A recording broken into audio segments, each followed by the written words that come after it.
It was a quiet day, or so they thought. The patrol car stopped. 2 agents left the vehicle. A group of men surrounded a wounded man. The red-haired thug had been beaten up before for assaulting a mute woman. Now he wanted revenge. He kicked the wounded man, the former captain. An agent ran to help him, but the scoundrels immobilized him. The thug smiled with a laugh. "Kneel down, lick my shoes, or I'll break your arm and I'll give it to you." The captain doubted. Then someone intervened. Our protagonist, calm, firm, if someone touches him, warned, "I will break his bones and use him as firewood." The crowd roared and charged. In an instant, he moved, kicked, elbow, knee, punch. 4 men fell in seconds. His leader, shy and furious, raised his weapon. "You are dead for attacking the city guards." 3 shots. He grabbed the gun in the middle of the shot. "Too slow," he said, and crushed it with his bare hands. If he jumped with a dagger, the man grabbed his wrist, disarmed it, and lifted it up his neck. "You wanted him to kneel down." He grinned. "Now it's your turn." He crushed it against the ground, unconscious, spilling foam through his mouth. The rest could only look, unable to believe what they had seen. Now, our protagonist had acquired this terrifying power a few months ago. No one would have imagined that the archaeological excavation of some mysterious ruins would activate an ancient seal, and in turn it would become a catastrophe for all of humanity. A strange Karmazite fog quickly spread throughout the cities. The humans trapped in the bloody fog could not stand the mutation, going crazy before dying violently. However, most of the other living beings became terrifying creatures with strange abilities. They were described as aberrations. Where these aberrations went, they left cities in ruins. Fear spread like a plague. Missiles were launched that hit the city. The dust and smoke covered the area. A guy with the appearance of a zombie and an aberration, like a hand with claws, was looking for Xiao Hui. Some aberrations were faced by him, but he continued to look for her. He attacked the aberrant wolves with his claws. After that, he seemed tired and unstable. He stepped on the ruins without ceasing to look for Xiao Hui.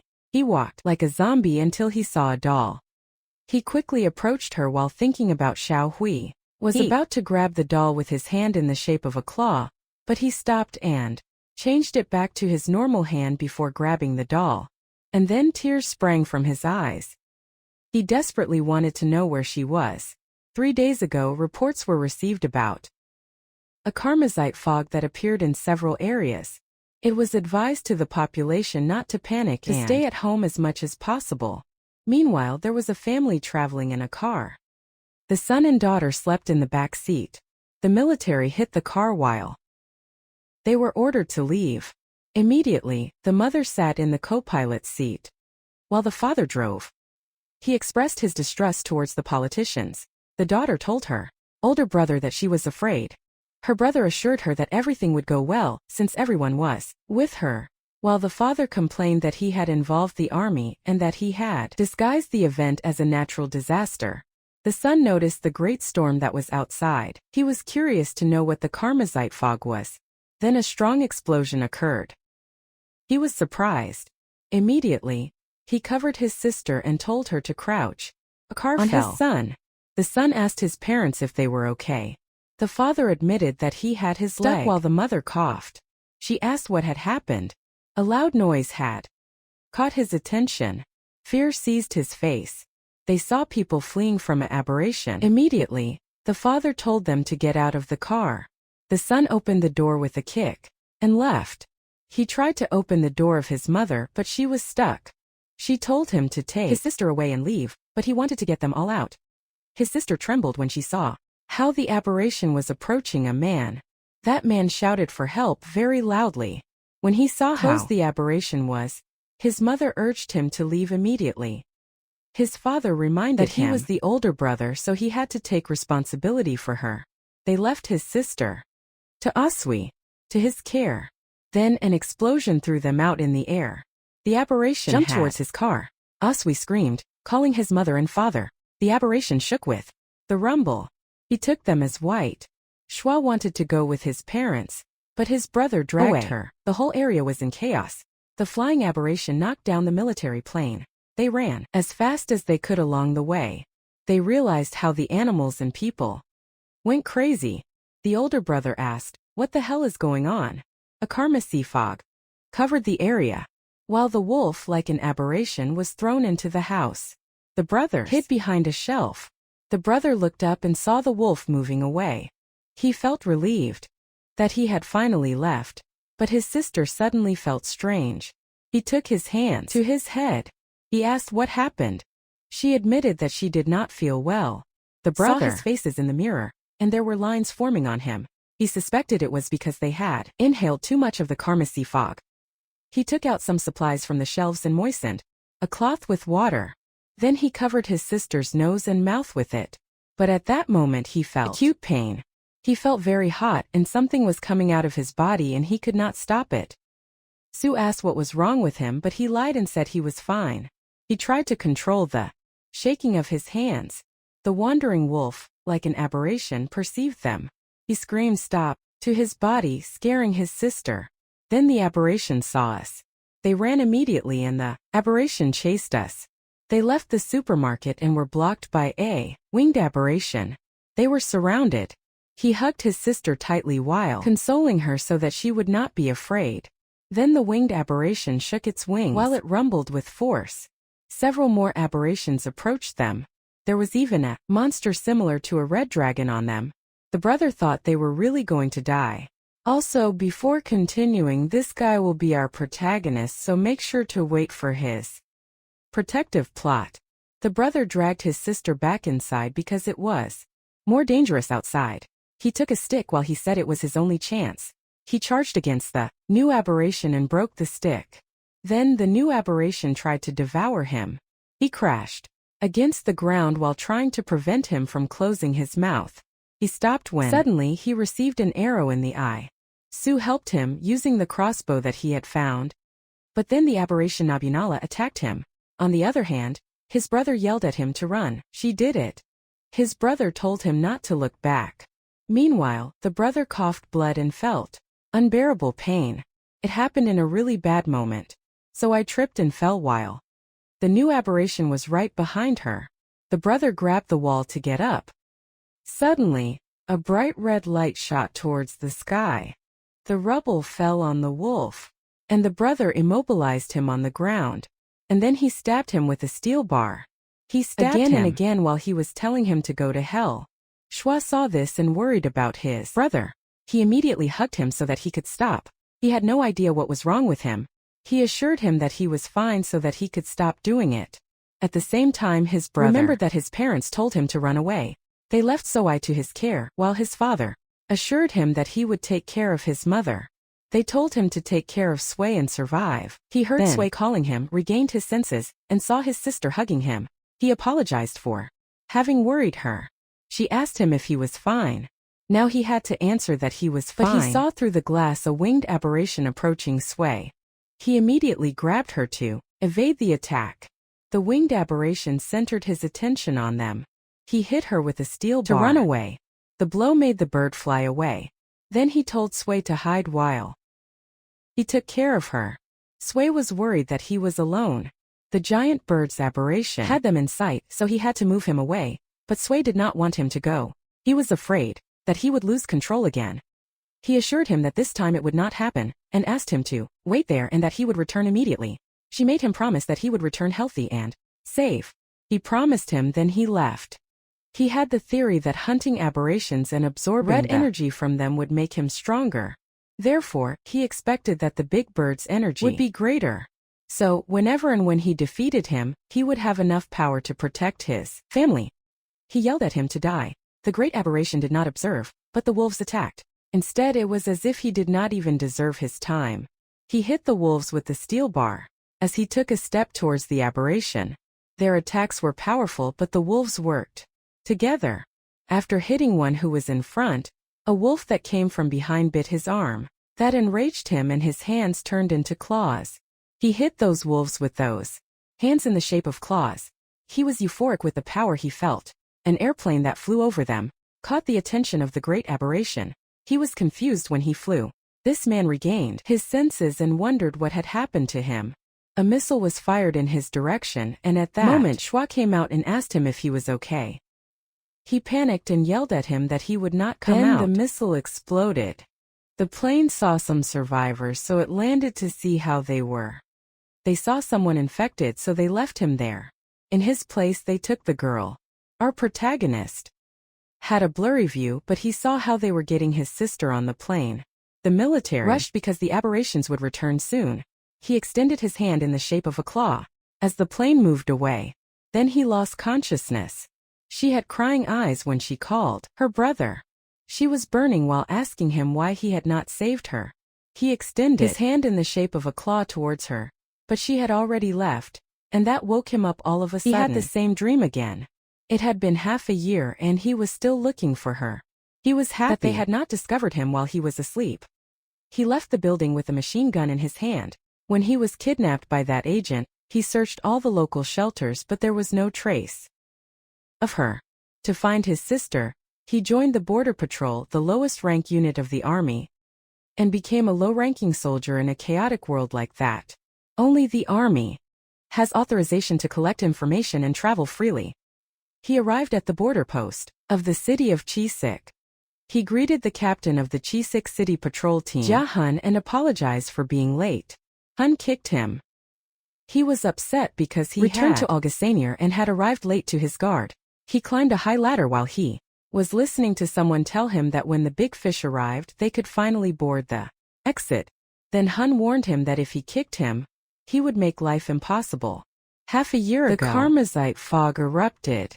Most cities were ruined and became habitats for the aberrations, along with the Karmazite fog.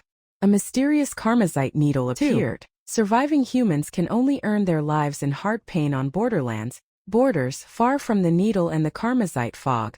While watching the city fall from an elevated area, he wondered if the great aberration was still there.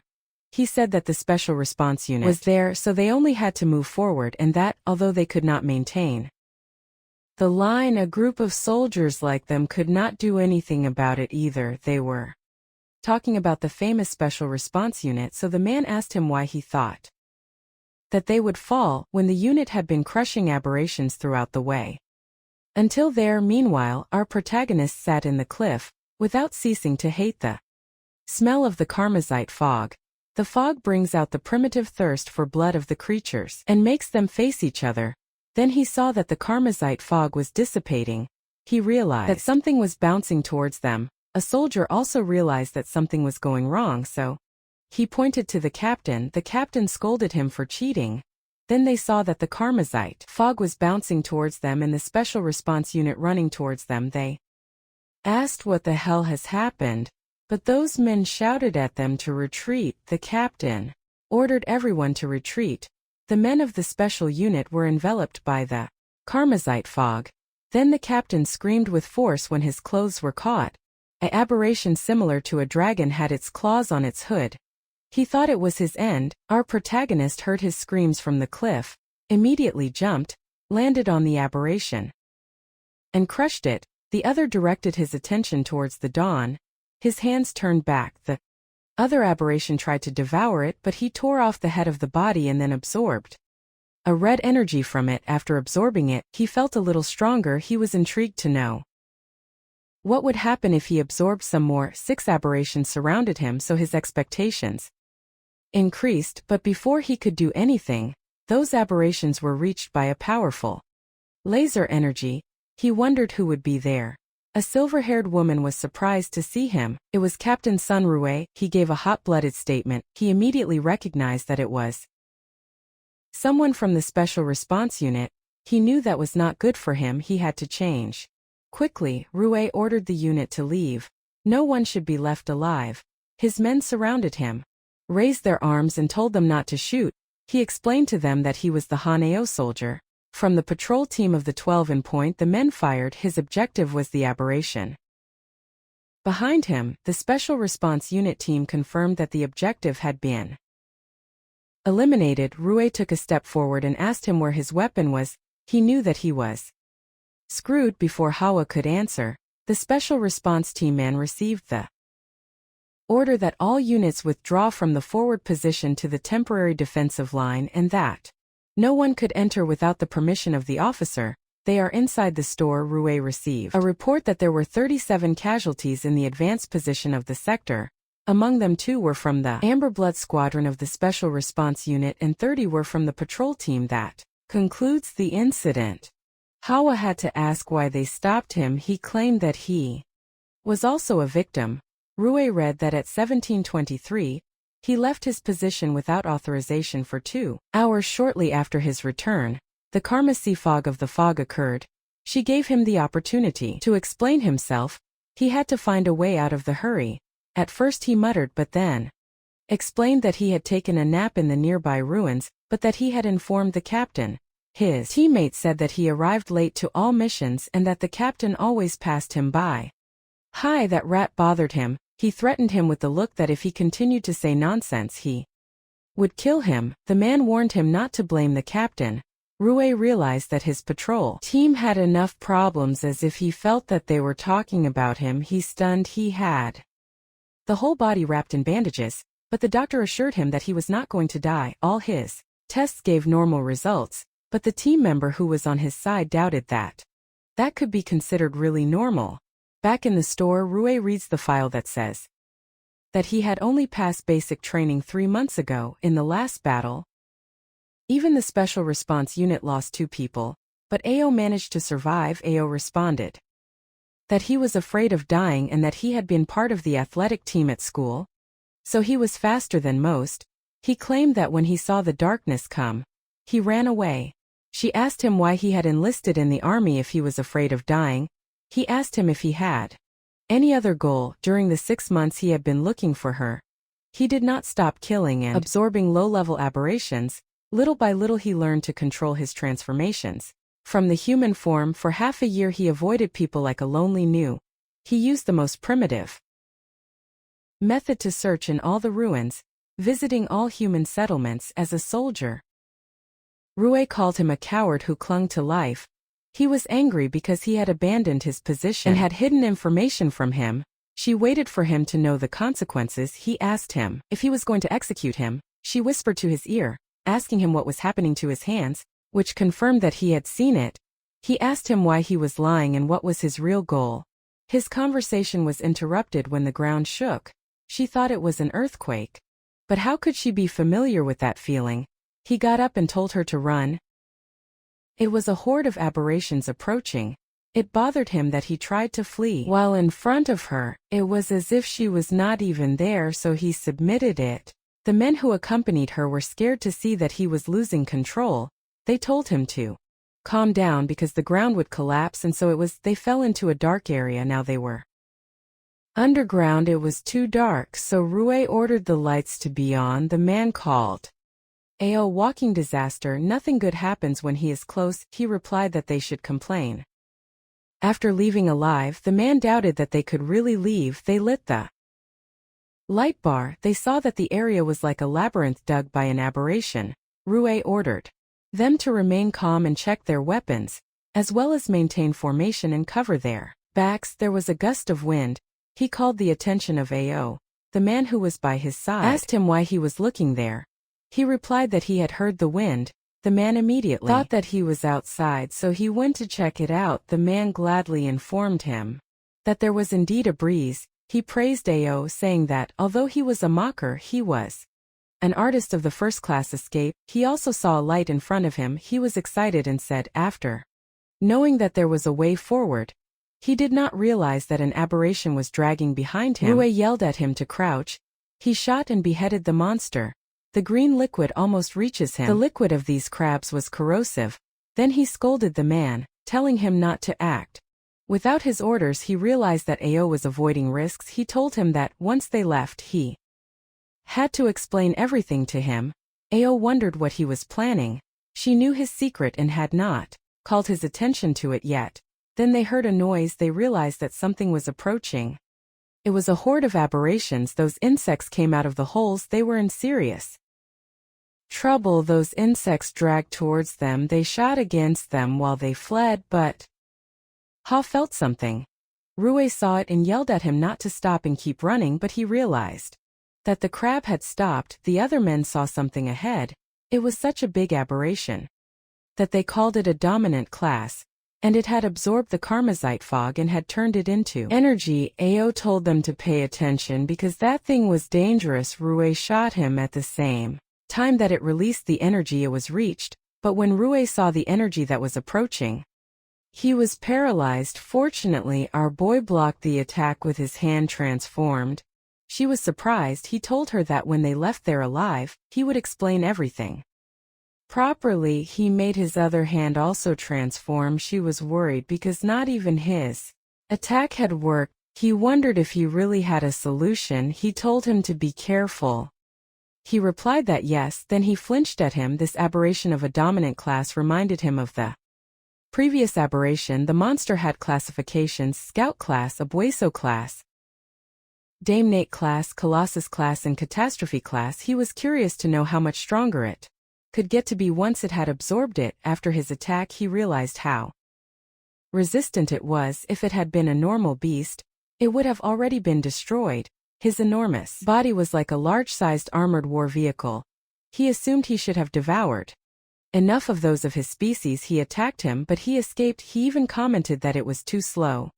He was curious to know if he had put all his best in defense, but it was only a mobile white. The other two men shot him, but they could not believe it. The guy who always ran faster than anyone, the one who feared death the most, that made them question who really was Jino. Rue replied that he was an experimental subject secretly developed by the special unit of the United Government to fight alien beasts. They could not believe that a guy who took 3 months to overcome basic training, the one who runs faster than anyone before the first signal of danger, was an experiment of combat against beasts. They asked Rue if she already knew.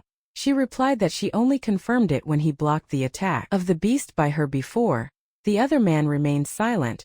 He was the subordinate of the Karmashi Blood Expedition, Sir Lin Zhonghe, who doubted that the special unit really had such experimental subjects, or that their captain Rue was hiding something. She explained that he had escaped from the laboratory, and that they did not expect him to sneak into the border patrol. The man asked him if the last incident of Kremsamist outbreak was due to AO. She replied that it could not be ruled out, so he had to investigate it. He warned the man that it was ultra-secret information from the special unit, so he should not reveal anything that he saw or heard.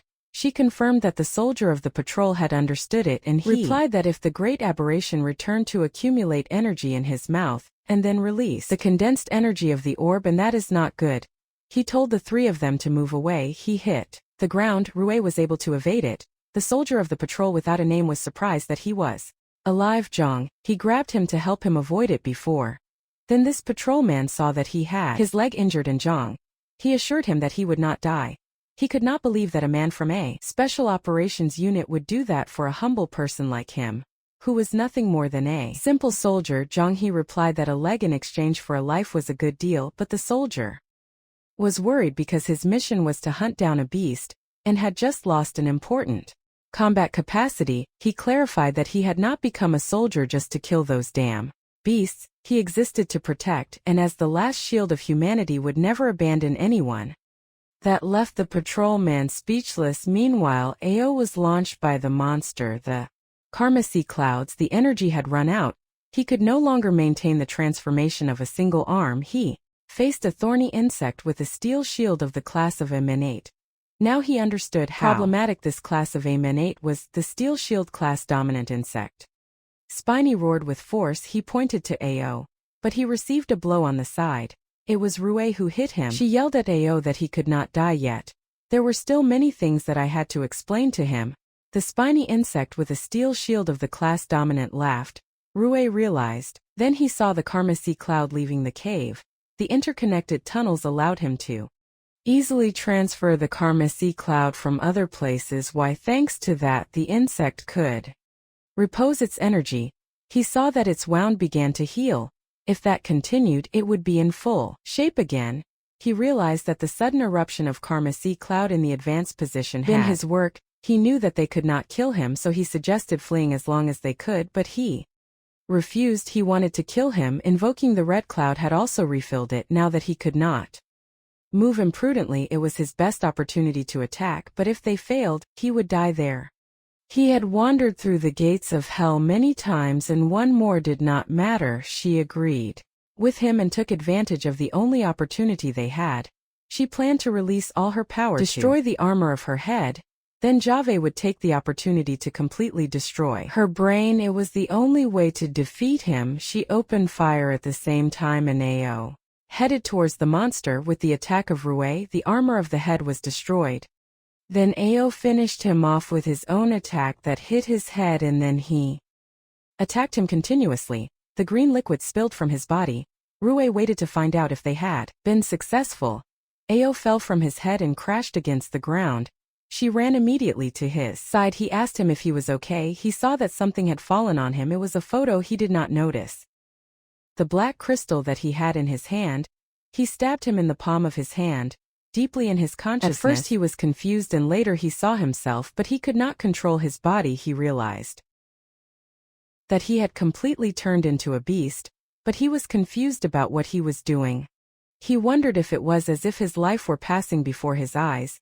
He saw a brilliant DNA. He finally felt that he could move and felt something in his chest. It was the crystal that was inside the giant aberration. It looked like a kind of energetic body. He was confused about how it had transferred to his chest when he was only holding it before, and then absorbed the karmazite fog, and not only that but also stored it so that although it absorbed more karmazite fog than before and destabilized even more, he would no longer have to worry about losing control. It was like a insurance when he lost control. He recovered the karmazite fog from his body and recovered Cordura. In this way he could absorb the aberration without a doubt and evolve to be stronger. He did not have to worry about counting each death. He felt disappointed when he learned that the crystal had a limited capacity. If it continued it would explode.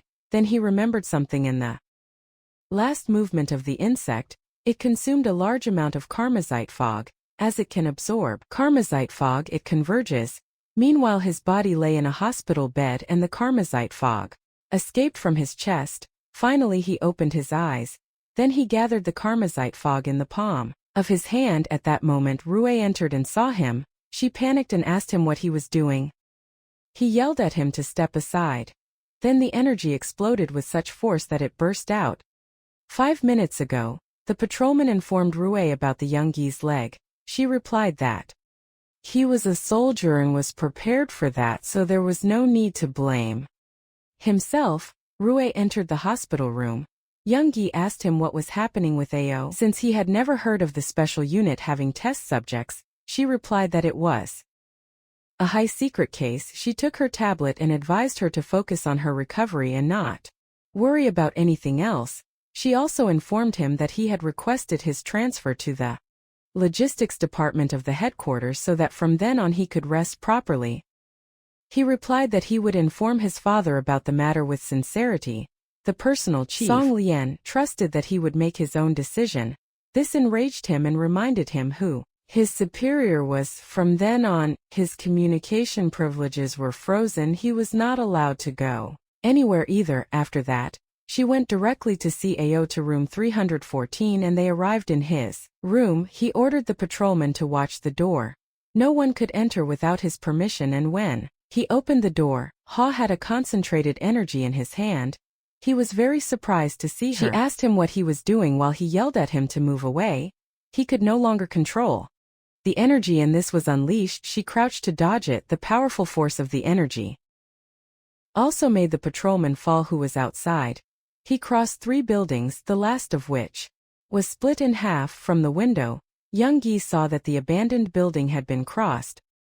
He wondered if Ao had been responsible. If he was like that, he wondered how long could Rue hide the whole situation. The patrolman trembled in fear while complaining about being the unfortunate. He asked for help since he did not want to die. Rue recognized that it was the movement of the insect from before. He was intrigued by why Ao could use the abilities of aberrations directly, without the armor of bestialization. She reminded him that she had some explanations. They went to the hospital's attic and discussed it. She learned about him and concluded that he could not only absorb the core of a beast aberrant, but he could also learn his skills. He added that it was not only that, since he could also absorb and store more karmazite fog and that the crystals were able to repair themselves. She smiled when he commented that he had many characteristics. He admits to having obtained his strength and skills, but he is also concerned about becoming one of them little by little.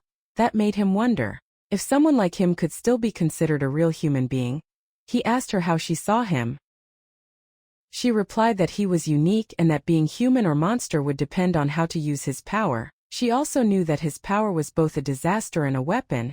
He gave him two options. Either he joined the Burning Blood and became a reserve soldier in his squadron, or be classified as a threat and be eliminated like the aberrations. He asked her about the elimination.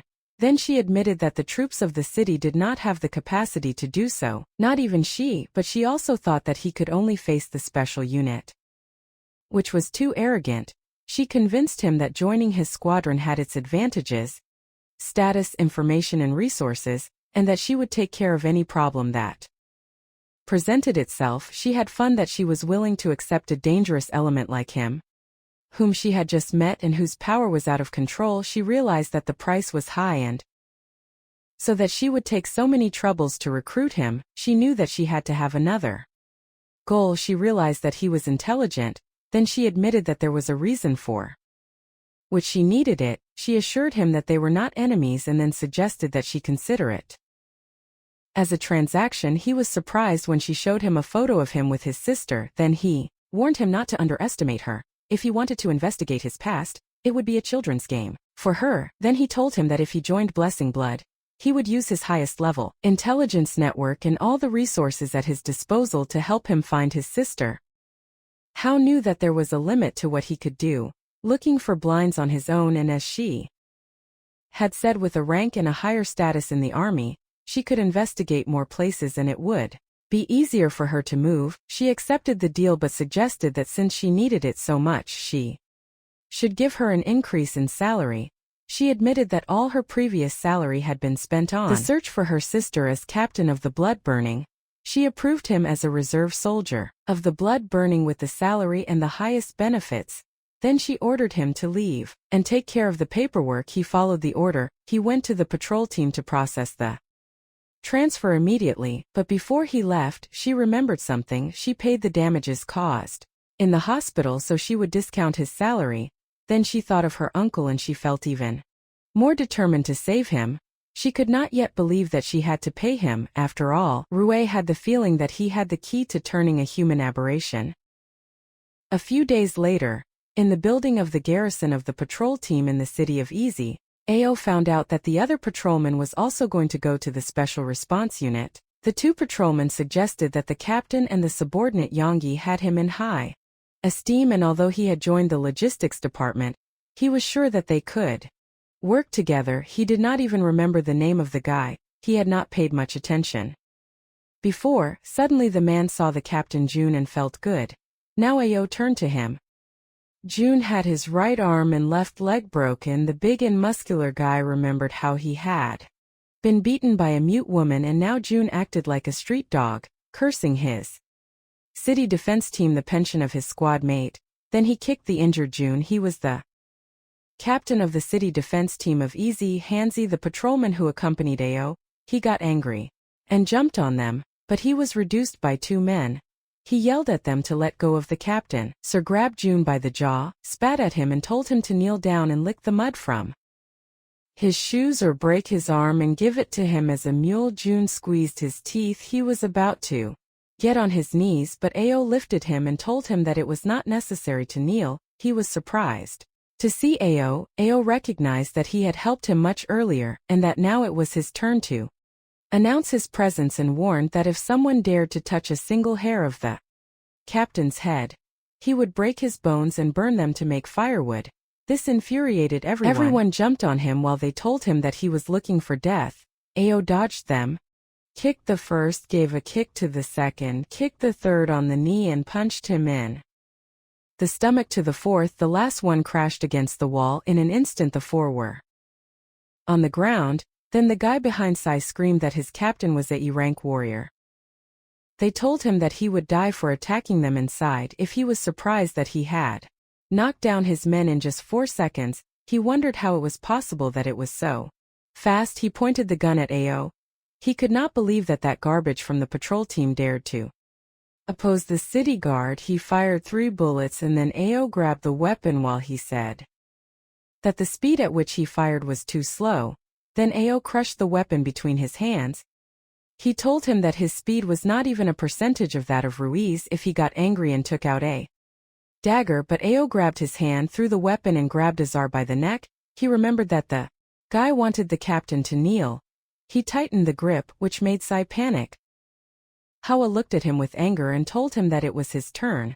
Then he hit the guy against the ground, leaving him unconscious with foam in his mouth. The other men could not believe that he had dodged a bullet and crushed a gun with his own hands. In the deepest of his being, Hawa realized that the physical strength enhanced by the bodies of the beasts exceeded his expectations. The members of the defense team called him a monster. Then they fled. He picked up the maleta and the patrolman approached him and told him that he was like a god of war. He asked him if he was fine and he replied that his body could withstand the blows. Ao gave the maleta to a Hun. He thanked him, but Ao replied that he had nothing to thank him for, since he had always taken care of him and the only thing he could do was defend him. But a Hun worried that the city defense team would come to find him problems. The police told him that he had nothing to worry about because Ao and he had become members of the Special Response Unit, so the city defense team would not dare to do anything to them. That night, at the temporary base of the Special Response Unit of the city of Chizi, Rue asked if the entire paperwork for the transfer had been completed. He replied that yes. Then she informed him that she had sent her request to join the team to the headquarters and that the headquarters had approved her.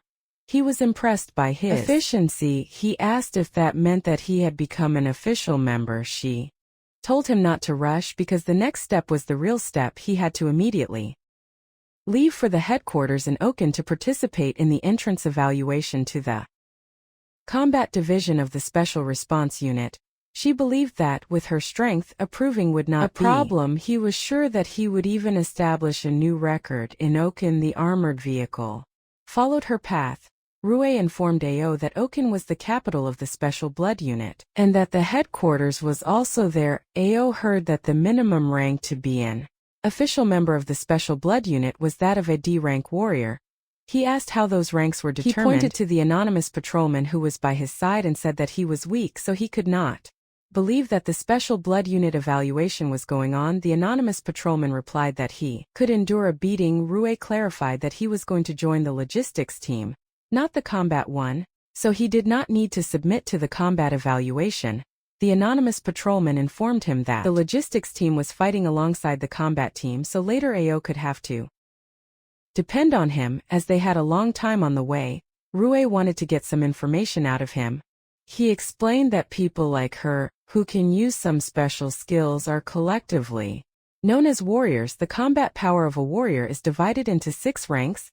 A, D, and E. The headquarters of the Special Response Unit has a special classification system. The basic aspects that they have in mind are physical strength and resistance. In terms of the aberrations, they are classified from the weakest to the strongest. The 5 classes were Explorer class, Abyss class, Supreme Lord class, Giant class, and Calamity class. In normal circumstances, a rank warrior can defeat an aberration of an Explorer class. Following the same logic, rank warriors can face aberrations of Abyss class. Rank warriors C and B can face aberrations of Supreme Lord class, and a rank warrior can face a Giant class aberration, and only a rank warrior can face a Calamity class aberration. In addition to that, the affinity with a beast nucleus also affects the rank. How is it asked about the affinity with the beast nucleus? She explained that, in the current world, only the aberrations that mutated from the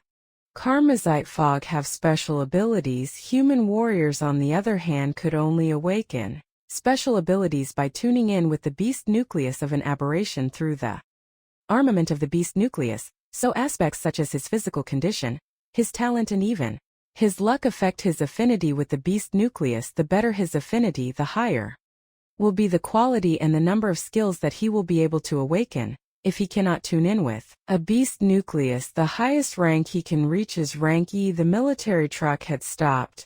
A member of the city's defense team informed them that the street was closed due to traffic, they advised them to take a detour. They could not believe that those men dared to block the Special Response Unit. The defense of the city reasoned that they were also on an official mission, so they had no other option. A white car passed with a green car with a loophole. Rue saw it and wondered what a fat fish from the green loophole group was doing there. He realized that something was not going well. An hour later at the evaluation site of Blessing Blood, the man who was in front of him informed everyone that Blessing Blood was the strongest shield of humanity, and the sharpest sword of the Special Response Unit. It is Lin Yongxin, head of the Burning Blood Examiner and rank warrior. He did not care what kind of background they had, but once inside they had to follow their rules. He also informed them that the use of influences would not be tolerated. He did not care who they were. If they did not have what was needed, they should not even think of staying in Burning Blood. The first test was the physical evaluation. The first test consisted of running 100 meters with a weight of 50 kilograms. How did he reach the goal in only 5.10 seconds? Then came the electromagnetic force test with crutches. AO surprised everyone by lifting 100 kilograms. Then came the power test of hitting, which was too easy for him. In fact, he broke the test machine so that his score could not even be calculated. 10 minutes later, he informed the head examiner that he had completed all the tests. Yongxin confirmed it and announced that his score was 198 points. This surprised everyone, since the previous record for novatos was only 140. So some assumed that he had cheated. Someone approached Yongxin and told him that the novatos record was 140 points, so this man, Sang Kim, the younger brother of the captain of the defense team of the city of Easy, refused to accept that AO had exceeded the record. Yongxin responded that he had supervised him and that everything had been recorded on camera. He felt offended, since it seemed that they accused him of having let AO through the back door. Jean responded that he would not dare. Although he felt curious, he asked AO if he was from the patrol team of the city of Easy. AO was confused, but he replied that yes. Then he said that he just wanted to greet him, since they were from the same hometown, but deep down he planned something sinister for the boy. He wanted to avenge his older brother, who had been humiliated. AO was intrigued when he mentioned that they were from the same hometown. Yongxin informed him that the boy was Jean, one of those rich children from the defense team of the city of Easy. He asked him if he knew him, but it was not like that. But after finding out that he was from the defense team of Easy, he realized that the entire defense team of the city was rotten to the core. Later the young man announced the result of the physical test. In position 30 there was John Sang with 89 points and so on. The third place was occupied by Sanjin with 123 points. The second place was for Jean with 135 points, and the first place was for AO with 198 points. A blonde woman seemed enchanted. She had come to do the evaluation for fun, but she could not believe that there was such a strong novice, and she was excited to study him closely. This person was Jean, a senior investigator from the Office of Technical Intelligence. In the individual bedroom room, Jean was talking to someone through the tablet. He felt bad for not having achieved the first place. He complained that two monsters appeared out of nowhere, but the person on the other side of the line told him that if his brother was not a dog for the green band group, he would not even have been able to attend the evaluation. They reminded him that he only had one opportunity, so it was better not to destroy it. He was determined to enter in hot blood for his brother. At the station of tests of the beast body, John Sang assured them that the test was not complicated. They only had to put on the wristband and place the bestial nucleus on it to start the test. Anyone with an affinity with the bestial nucleus below 40% would be eliminated immediately. He explained the bestial nucleus just in case there was someone who did not know it. Only the aberrations of the upper or lower classes can produce a bestial nucleus. The stronger the aberration is, the higher is the quality of the bestial nucleus that it produces. When a bestial nucleus fits into an aberration armament, a warrior can use special skills like an aberration. The bestial bodies of black quality were commonly found in the upper and lower classes. The quality goes from black, red oxide, red blood, pink, and the highest was golden. Each one has a different affinity with the bestial nucleus, and will awaken skills of different attributes, depending on that affinity and their own innate talent. They can be elemental powers or support. Control. The wristband was the lowest grade of aberrant armament. It can only test their own affinity and does not grant them any skill. Once they are officially joined to the Burning Blood combat, they would be given better bestial bodies and aberrant armaments. Then he announced the beginning of the affinity test with the bestial nucleus. The first was of a range of with an affinity of 39% that fell into despair.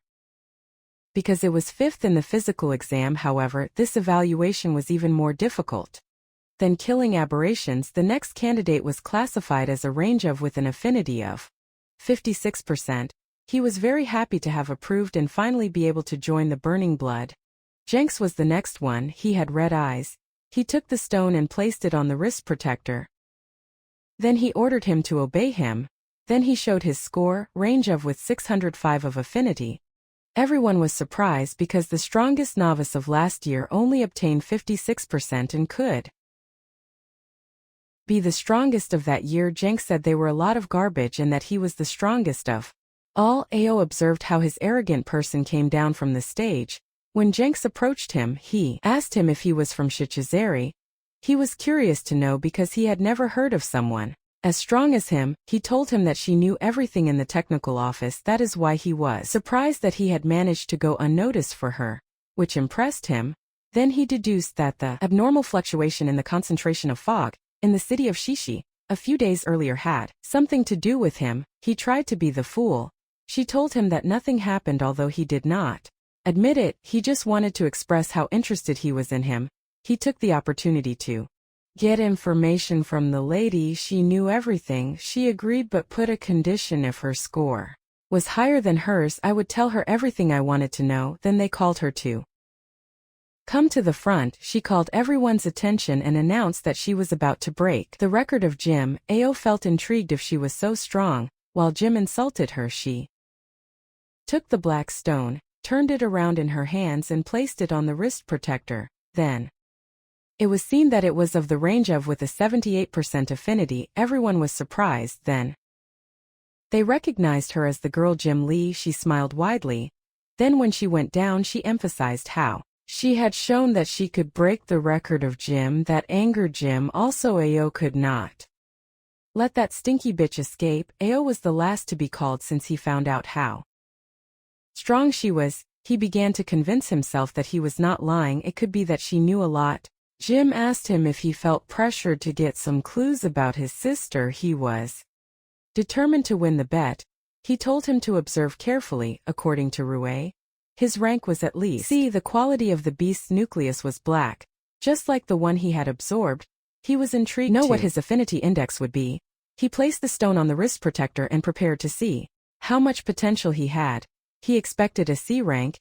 He could imagine everyone open to the surprise since he was the level of a squad leader, but the system showed an error, a result that had never happened before, revealed a 0%. Jim laughed at him. It was fun that even the core of the beasts rejected him. Ao put a bad face. Then he saw his wrist protector. This emitted a karmazite fog. His body was devouring the beast's nucleus by force. Jim could not believe that he had obtained a 0%. The worst thing he had obtained from someone before was a 1%, and he had to register it. He knew that the old man would be happy with that. Jim smiled diabolically when he saw that beast's nucleus. He informed that Ao had stolen the beast's nucleus. Immediately the young man asked Ao to raise his hand to be able to see the wrist protector, and the beast's nucleus had disappeared. He asked him where he was. He asked for an explanation. Howard replied that he did not know, or he felt uncomfortable. He had to invent an immediate reason, or he would definitely become a laboratory rat. He took a risk, disguised his bestialization as a skill activated by the beast's body. He showed them his hands in the shape of claws. Jim was surprised. He wondered what that was. Immediately, Young Sin disembarked his weapons and alerted all the units. He told the participants to withdraw. While Jim was excited to see the bestialization, Jim asked himself if the guy was infected again. Young Sin told them to withdraw. He was determined to take care of him. Immediately, Jim called Ao to ask him if he could hear her. He asked him that. Young Sin was a little surprised to see that he had not lost his head. Ao responded with indifference that it was the ability of the beast's body that he had suddenly gotten into, and then that happened. Jim was glad that he had not gone crazy, so it had to be a transformation ability. He was excited because it was the first time it happened. Young Sin told him that he had won the fat prize. Recovering on his own after transforming was something unusual. It was a strange ability that Ao was curious to know who really was Jim, since she knew so much. That she smiled and replied that she was the one who knew everything. Young Sin revealed that he was a brilliant candidate for the position, and also a senior investigator in the Office of Technical Intelligence. His father, the general of the Jinancheng Division, was in charge of the entire Research and Technological Development Department. She was bothered by the fact that he leaked the secrets and completely ruined his mysterious aura. Young Sin ended the conversation and asked Ao to give him the core of the beast. He was in a hurry. He admitted that it was not because he did not want to give it, but that the thing had adhered to his body and he was not going. Jim heard it, immediately thought of informing the people of the Green Beat about it. That turned Ao into the perfect test subject. In the radiology room, Ao was scanned by a machine. The investigators could not believe that a beast's body was growing in the body of a person, and since the beast's body had merged with his body, it could not be easily eliminated. They asked the director Jim what he thought. He replied that it was worth investigating. He realized that there were more secrets there. The general of the Jinancheng Division was the sub-director of the Office of Technical Intelligence. Two men entered and asked about the situation and the child's ancestors. He asked if the Burning Blood was still planning to follow the rules and not accept anyone less than 40% compatibility. Sun Yen, General Lieutenant-in-Chief of the Major State of the Special Response Unit, told him to stop being so mysterious and reveal what was happening, and Chun directed the team that developed the test team with Rindan. He knew better than anyone that it was 0%. Jean told his father to hurry up and reveal it because the suspense was killing him. He asked what was happening with Ao. He revealed that the reading of the machine had been fired. The compatibility had no precedence. It exceeded the maximum theoretical established at 100%. Lien ordered the young man not to accompany him immediately. Meanwhile, inside the machine, Ao noticed that the beast's nucleus had gone from black to red. He wondered if it was because he had absorbed the small nucleus of the beast before absorbing the beast's nucleus overlord class aberrant, which led him to steal his ability and activate the crystal nucleus of his body, and now absorb a beast's nucleus of low level. Did not grant him the ability, but the beast's nucleus was strengthened by intense black. It went to red oxide. Total storage of Karmesic fog had increased, as well as the absorption efficiency of Karmesic fog became a dark and muted reddish-brown, like an old junk with a matte finish and dark and muted impurities. In other words, the stronger the beast, the stronger he will become after absorbing it in the headquarters of the Special Response Unit. Blazing Blood, Rue discusses with Leon. She brought Ao there, so he asked him what problem there was in joining his team. He reminds him that he must take care of his posture and tone. He also points out that he is paying too much attention to that newbie of rank C. She insists on her father that she promised to incorporate him into her team. He asks her not to turn her into a soldier who does not fulfill her word, but Leon argues that the word of a soldier is for the country, not for an individual. He also says firmly that Ao has already joined the team of Yang Shun and that cannot be changed. He asked him if he planned to fight against a teammate squad leader by a recruit. He ordered him to return to his position. She had no choice but to obey, but inside she was determined to find another solution. In the living room of the blood-burning barracks, someone informed big news. It was Jing. He informed him that the new nest discovered between the X series and the Redstone series was sending newbies of Blazing Blood to explore it. He asked instructor Yang Shan to form a team. Yang Ao was identified as a member of rank C and a member of the Special Response Unit, Blazing Blood, under the command of the Yang Shan squad. Later, Yang Shan informed them that the objective of the mission was to investigate and evaluate the threat level.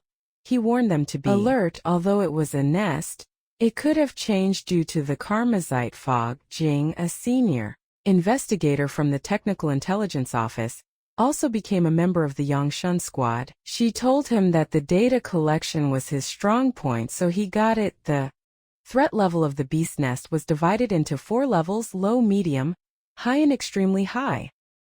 There were also many different types such as high to medium. The low-level nest to which they were directed was of the colmena type. Its characteristic was a simple structure, but the internal passages were complex, and the most deadly part was, there was a massive swarm of stinging bees.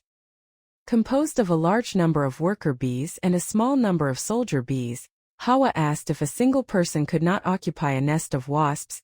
He could not believe that they needed 3 cars full of people. Jing replied that the iron bees were not small mellifera bees. Suddenly the driver noticed something strange. He looked at the bees outside. He was surprised to see how big those bees were. As Jing had previously said, they were Class Explorer iron bees, and they did not look like mellifera bees at all. The driver was the unnamed patrolman who became a private member of the Special Response Unit Service. He told them to grab on tight. The bees threw their stings. This was how they attacked. Jing knew that the armored vehicle could not resist him. He volunteered to occupy the hive that was outside. It was the perfect time to test his new movement. His door melted. Then he jumped out of the car. He told them to look for refuge and defend themselves, and then he loaded against the bees. The unnamed patrolman was surprised and felt confused about what type of skill he was using. A door as a weapon. Jing explained that it was a transformation skill. Then he told him that during the evaluation, Ao absorbed a beast core, and at that moment he could only transform himself. That is why he did not expect him to be able to cover objects with a transformation skill. He was excited to know that he could turn objects into weapons. He only had to register his combat data and study it carefully. When they returned, something shot, and the green object pierced his arm. That strike was stronger than the others. As he could pierce his defenses, he had to find out from where he shot. On the contrary, sooner or later he would be exhausted. He told them that there was another enemy, but that his location was unknown. He advised them to be careful and hide. They hid behind a rock. One of the members of the Special Response Unit went to the other side, saying that the iron bees were afraid of the fire. Jing yelled at him that he would not come out. As soon as he did, they shot him with the green spikes, and then the fire enveloped him. Ao asked Jing where the green leeches came from. She saw that it was a bony class queen bee. Her stinger has a poison that can run armors below sea level. She could not believe that there really was a bony class. This made the information wrong, since it was not at all a low-level nest. He asked for his help to take care of the Class Explorer iron bees, while he was going for the queen bee. She was willing to do it. She was of an elementary type and had the basic ability of the power of the wind. A storm broke out, and the gust of wind took the iron bees. The queen bee showed up. Fa finally got her. She was a huge and threatening bee. She turned the door and gave her a double-leaf spear shape. Then she prepared to attack. She threw it with all her strength. The spear flew fast. It hit the queen bee. Ao had given in his vital point, but this one did not mutate. All this made Jing wonder how a bony class could have so much power. He had a theory, so he told Ao not to let her escape, because he was about to advance to the class of Supreme Lord. But Ao decided to lie on the ground and let him run, as he had run out of energy and no fog to repose her. His energy ran out in an instant. I wish I had saved something to fight the queen bee. Jing laughed at him, asking if he was pretending to be dead. With that lifeless look, he asked him if he needed breath mouth to mouth. He answered that he was not interested in the little children. She was upset by his answer. She gave him a bar of sneakers while they were resting, and he clarified that he was not without energy because he was hungry. They were eating her. When the others arrived, they asked them if they were well. Ao replied that they were fine and suggested that they clean the battlefield and set up a temporary camp, and that they had to inform the situation immediately. Jing replied that he had already done so. When they checked that the queen bee had returned to the hive and the concentration of karmazite fog in the nest was still low, they could enter with their protective suits. Ao believes that reinforcements should be expected, but she reasoned that the queen was injured, so it was a good opportunity to collect data and end her, and that the level of threat of the nest had increased by half. If they are successful, they will have completed a mission above their rank and will obtain many benefits. Meanwhile, in the headquarters of the Special Response Unit, specifically in the Staff Chief's office, Leon admitted that the high command were very divided at that moment.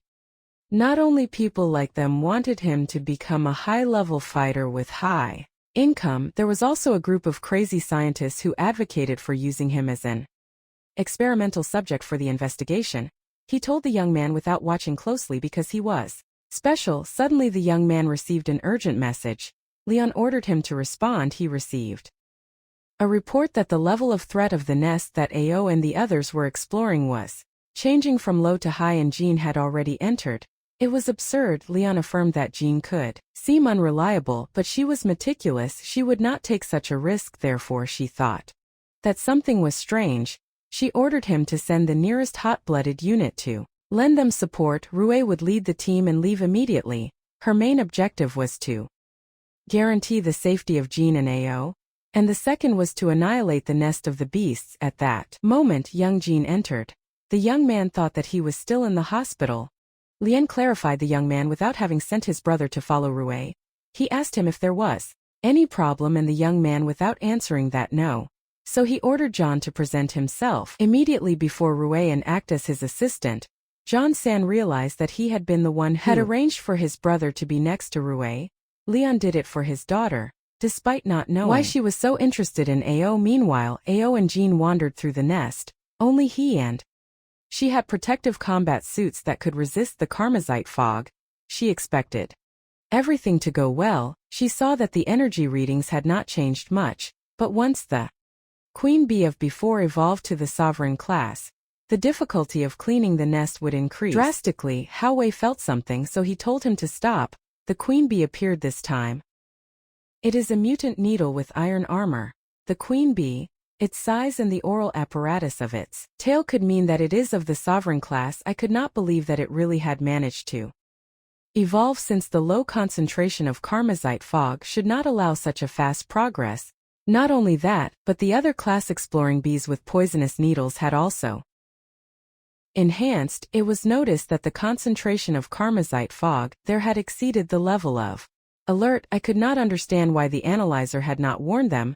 He fell on his knees and began to cough. He realized that the protective suits had been manipulated. The effectiveness against the Karmazite fog had weakened. That led him to think that there was a blister in blood. The Karmazite fog increased. He took it by the hand and ran to withdraw, but deep down, he was glad that the Karmazite fog would reach him just when he was worried about his lack. But first he had to put Jing safe.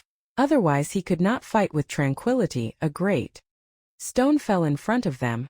He told him to hide there since the place was hidden and well ventilated and she could hold out for a while. Then she ordered him to contact the headquarters and that the reinforcements would prepare protective suits while he kept the aberrations at bay, and assured him that he would keep them informed with data from the interior of the nest and the most recent situation before leaving. She warned him that if he did not return, he would chase him to the depths of hell and would never let him go. He assured him that he would return without a doubt. The Queen Bee looked at him. He faced the Queen Bee mutant with iron armor and poisonous stinger, a sovereign class along with several other class exploring iron bees, and was glad to have gained enough power to protect the people who were important to him. So this time he made the same promise that he had made to his and not fail. The stinger flew towards him. He only had red fog energy left for a shot. He could not fail under any concept. He focused on condensing the energy in his hand and then he detonated it. This attack was the Karmazite condensation explosion. It was a powerful explosion that could even be seen from outside the hive. He wondered if it had worked, but then the Karmazite fog spread and the bees came out and I couldn't believe it. Meanwhile, 3 minutes before, Jim could not believe that someone had manipulated the analyzer. He fixed it so that it accurately measured the concentration of the Karmazite fog. He warned him that the Karmazite fog exceeded the limits. The readings were so high that they doubled the alert value with increases. Suddenly he felt a gust of wind that made him think that an explosion had occurred outside. It was not an ideal scenario. The explosion stirred the Karmazite fog, making it even thicker by absorbing the high concentration of Karmazite fog. The beehives could evolve rapidly. Even the lowest class explorer have evolved to the bone class. They attacked Ao. He realized that they were more and more strong. Even with the Karmazite fog around him, his reposition rate could not keep up with the rate of consumption. If that continued, it would run out. Jim was worried in case he could hold on. Then he fixed himself on his neck and saw that he had symptoms of corrosion by the Karmazite fog.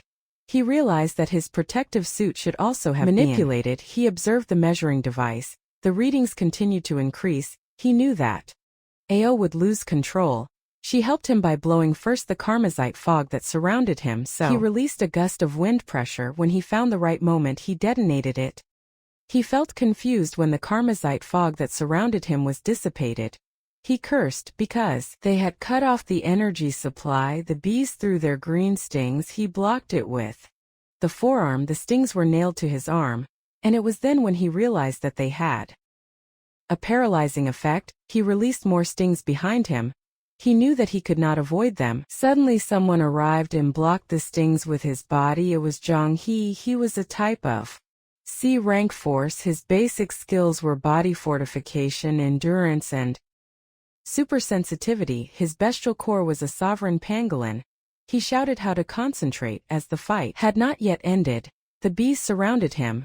In an instant they were cut off with laser attacks. Rue did it. She is an elementary type of C-rank with basic skills such as electromagnetism, and her skills derived were lightning, the rail cannon, iron, sandak, and magnetization. His bestial core source was a Class V class anvil. Ha asked what he was doing there. She explained that they had received orders from the headquarters to support them. He ordered all the units to load and eliminate those damn insects. His squadron followed his orders and loaded the team. He suppressed the front pass with high temperatures.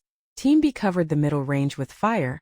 Zhang He and Ha received the order to withdraw to recover. They followed their orders. At the same time, the Queen had taken them as an objective. Those who saw him first warned them, but Rue ordered them not to look back and continue running. He did not expect that the Queen Bee was a sovereign class. She had to use her movement. It was the electromagnetic annihilation attack. It was a high-voltage electric field created by the movement and destroyed and paralyzed all objects within its reach. They saw how he attacked and hit something. When they saw that it was the Queen Bee, they realized that it was the one mentioned in the information and that it was escaping upwards. But since Rue had paralyzed it, it would not go very far. He ordered the annihilation of the surrounding enchantment to give priority to. I could not believe how strong it was. Zhang He seemed proud when he shared the last time in Redstone series. Rue had not even brought his main combat equipment and did not wear his combat suit, so he could not use his abilities at full power. He looked for Jing. Ao pointed out where he was. Then Jing called her and told her that if he had arrived 10 minutes later, they would have had to recover their corpse. On the other hand, he told her to treat it when they returned because he still had to save it the last time they had completed the first mission, which was to rescue the wounded, so they asked what his next movement would be. He was ordered to exterminate the enchantment and eliminate the threat of the nest of the beast. Meanwhile, Ao took the opportunity to quickly reposition some of the energy of the Karmazite fog. The Karmazite fog cannon could not finish with the Queen Bee, so he had to try again. He finished repositioning his energy. When he heard a noise, everyone became nervous and alert. The Queen Bee absorbed all the Karmazite fog from the entire nest. It seemed that it was going to level up again. The reader warned them that it was about to exceed level 4. Jing asked himself where all the Karmazite fog came from. He began to suspect that the nest of the beast was actually of high level. The Queen Bee made a loud noise which made a large number of Class Bs appear in the back. Ao told them to take care of the enchantment and that he would take care of the Queen Bee, since he had a way to deal with it. Rue ordered all the units that attacked the enchantment and covered Ha. Ha had to finish her once and for all, or all those who were there would die. He hit it continuously, but his claws were not enough. He launched an explosion of Karmazite condensation again. It exploded in the area. He waited for the smoke to dissipate to check if it had worked, but he responded by launching his stinger. He realized that bombing him with energy was not enough to kill him. He needed to find a suitable weapon. Then he looked at the Queen Bee stinger that he was carrying next to him. He took it and used a bovine of bestialization. He clenched it like a sword, then he approached the queen bee while evading her attacks. He rolled all his remaining Karmazite fog energy into his weapon, and prepared to return it in favor of having given him a weapon, held it tight and cut the queen bee with all his strength. This caused another explosion. In the air after that, only the red core of the queen bee was left. It was a beast of sovereign class core and he caught it as soon as he touched it. He felt a sharp pain in the chest because the energy was so strong that it filled the crystal core inside his body. In an instant he could not stand it anymore. Meanwhile, Rue and the squad took care of the enchantment. Finally they completely exterminated him. Jing expressed that he felt weaker. Rue ordered everyone to immediately support Ao.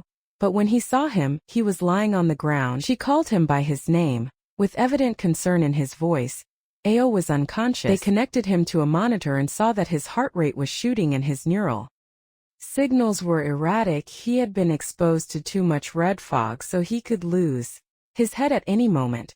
Rue ordered Johnny to use the medical capsule and block the neural transmissions. They were transferred to the temporary camp located outside the nest. The member without a name from the Special Response Unit asked what was happening to Ao, and John He replied that Ao was fine. Rue assigned Jing the task of adjusting and supervising the parameters of the medical capsule. As it was a technical officer, the medical capsule was activated, and the anesthesia injection began inside. Jing told Rue that it was only a temporary solution. They still had to return quickly to the headquarters to receive the proper treatment. Rue knew it. Meanwhile, within Ha, a powerful version of himself was strangling him. While he told him to surrender his body and accept the transformation of the beast, he assumed it was his end. He thought of his parents and his sister and felt regretful towards them. He accepted that everything had ended. But then he saw his parents encouraging him to live, and also Ha, who was there reminding him of his promise of being healthy and safe, remembered that she was still waiting for him. Then his companions surrounded him and told him to wake up. Jing refused to let him surrender. They repeated that he could do it. He realized that everyone was waiting for him. He realized that the fight had not yet ended. He felt decided to live. He still had to find his sister and protect everyone, so he refused to surrender. And he knew that it was not only his responsibility, but also that of his other self. He was released from the control of his powerful self and chained that other version of himself. He called his other self to return. Since everyone was waiting for him murdered, he faced him. He understood that there is a price to pay to become stronger. Each advance was like dancing on the edge of the abyss. He regained consciousness, but he could not open his eyes and his body did not move either. At that moment the cars were in motion. The sandstorm was so intense that they could not see the road at all. It was dangerous to continue driving. Yang He informed Rue that there were ruins of an old city 3 kilometers away, so they could take refuge there. Rue asked Jing about the condition of Ao. Jing informed that his vital signs had stabilized, but that he had not yet regained consciousness. After learning of this, he ordered Yang He to head for the ruins and tell the vehicles that followed him to follow him. They arrived at the ruins. The 3 military trucks entered them. It was ordered that everyone should go down and rest. But Rue sensed that something was not going well in that. He ordered Jing to immediately scan the structural stability of the environment, the concentration of fog, karmis and the heat signals. Then he ordered his men to protect Ao in the capsule because that was also a direct order from the headquarters without them knowing it. Someone was watching us from a higher floor and they were ambushed. They were thrown arrows. And Yang He saw the enemy attack and ordered everyone to cover themselves. He reached for an arrow, but he hardened his arm to deflect it. Jing saw that the arrows were covered with body fluids from a poisonous stinging wasp. Then a huge rock fell on them. Rue ordered everyone to disperse.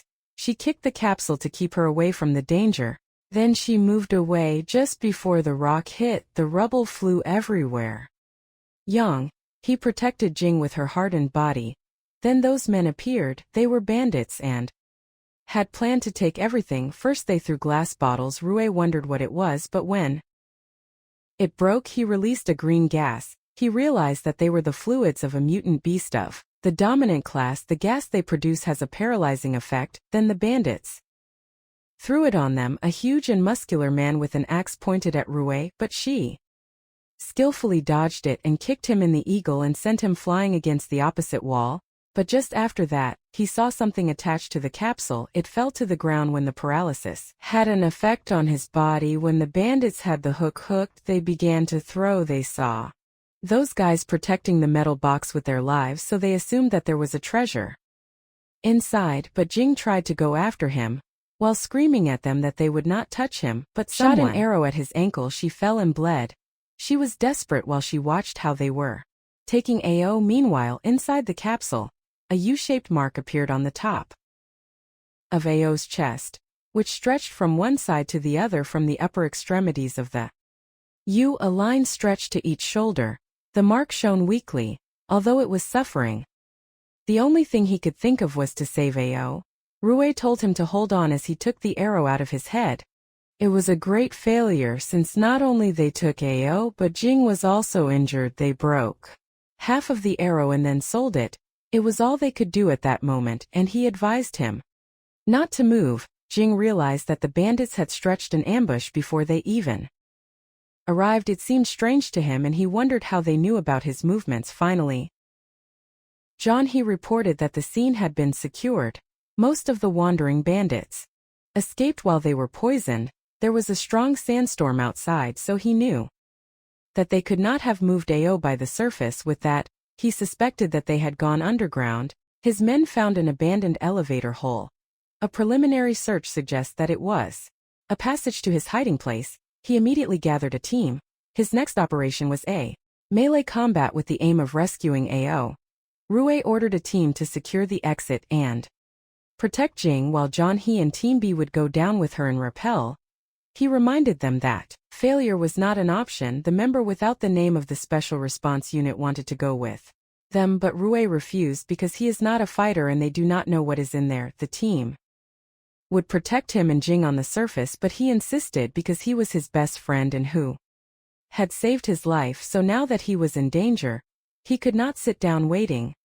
That convinced Rui. She warned him to stay close and not stay behind. Meanwhile, the bandits reached their base. They complained that the coffin was heavy, but they also made them feel curious about what was inside. They expected it to be something good. One of the bandits wore an axe and told everyone to move away. He raised the axe and hit the capsule. The one who took the initiative to open the capsule was the leader of the bandits, but soon he realized that it was more resistant than a strong box. They broke several levers and bars and did not even move. A young blonde told them that he could open it, but that they had to go down. The leader of the bandits dismissed him as a nonsense since there was nothing down there. Down there was nothing more than an empty alley, and the last three who entered never returned. They all laughed and made fun of the boy, but the blonde insisted that he had seen a key that could open it down there. The leader of the bandits got angry and grabbed the boy by the neck. The blonde boy offered him a deal. If he opened it, they would let him go, but if he could not, he could kill them or do what he wanted. The leader of the bandits warned him that if he tried any trick, he would kill him. Aolos heard and deduced that he had ended up in the enemy's lair. After his beast body was updated, his sensory abilities had improved. He could not only feel his immediate environment and the deep environment underground, but he could also feel the state of his own body. His beast body level was red oxide with 67% of nebula Karmazite reserves. His abilities evolved in the form of a beast were claws and entangles, and the skills he had acquired were a bomb of Karmazite nebula and poisonous gland. He suspected that poisonous gland came from the queen bee. The bandits reached the deepest floor. There was a fossil of a great creature. They warned the blonde boy not to try any trick. The blonde pointed one of the bones and told them that the key was there. The leader of the bandits ordered his men to carry the capsule there. While they were doing it, the box exploded and the men were shot. Apparently the box opened on its own as soon as it was lifted or released a poisonous gland.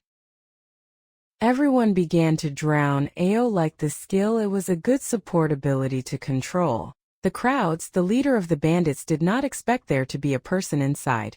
He assumed that they had let him capture on purpose to be able to infiltrate the hiding place, but Ao had no idea what they were talking about. The leader of the bandits intimidated him by presenting himself as Class D warrior. He told him that killing a mollusk like him would be as easy as crushing a And he was furious because they had played dirty, so he attacked him. Ao reactivated the poisonous gland and then punched the leader of the bandits in the face. The leader of the bandits crashed against the wall, leaving a blunder on it.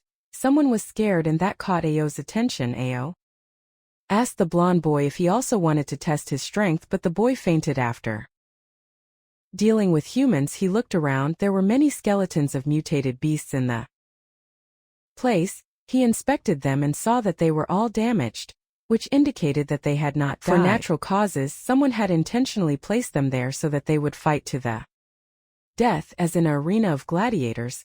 Then he heard an electromagnetic sound from Ruiz. He could hear it from 10 floors away. He commented that she was still as impulsive as always. The bandits shot, but Zhang He hardened his body and went after them. He kicked a bandit and finally secured the area. But there were still no AO signs. Ruiz ordered them to continue looking. They realized that there were marks of beast claws mutated everywhere. That led them to think that the place was keeping some secret.